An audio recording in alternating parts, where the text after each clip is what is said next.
تم پر اذا جب حضر آئے احدکم تمہارا کوئی الموت موت، ان اگر طرح کا چھوڑا خیرن مال الوصیت وصیت للوالدین ماں باپ کے لیے والاقربین اور رشتہ داروں کے لیے بالمعروف دستور کے مطابق، حقا لازم ہے علی المتقین پرہیزگاروں کے لیے۔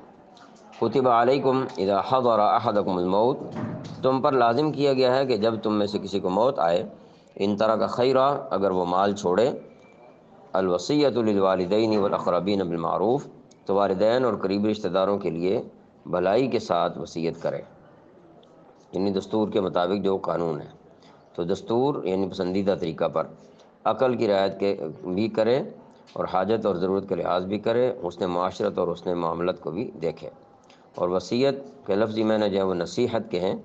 اصلاح شریعت میں مراد وہ ہدایات جو وصیت کر جانے والے کی موت کے بعد قابل عمل درآمد ہوتی ہیں۔ حقا علی المتقین، یہ متقی لوگوں کے ذمہ ایک لازمی حق ہے۔ یہ آیت مبارکہ اس دور میں نازل ہوئی تھی جب مرنے والے کے ترکے میں وارثوں کے حصے متعین نہیں ہوئے تھے، چنانچہ سارا ترکہ مرنے والے کے لڑکوں کو مل جاتا تھا۔ اس آیت نے یہ فرض قرار دیا کہ ہر انسان مرنے سے پہلے اپنے والدین اور دوسرے رشتہ داروں کے حق میں وصیت کر کے جائے اور یہ واضح کرے کہ ان میں سے کس کا کتنا حصہ دیا جائے گا۔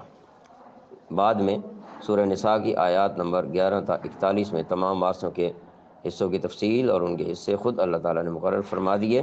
اس کے بعد عموماً وصیت فرض تو نہیں رہی ہے، البتہ اگر کسی شخص کے ذمے کوئی حق ہو تو اس کی وصیت کرنا اب بھی فرض ہے۔ نیز جو لوگ شرعی اعتبار سے وارث نہیں ہیں، ان کے لیے اپنے ترکے کے 1/3 کی حد تک وصیت کرنا اب بھی جائز ہے۔ اللہ تعالیٰ عمل کرنے کی توفیق عطا فرمائے۔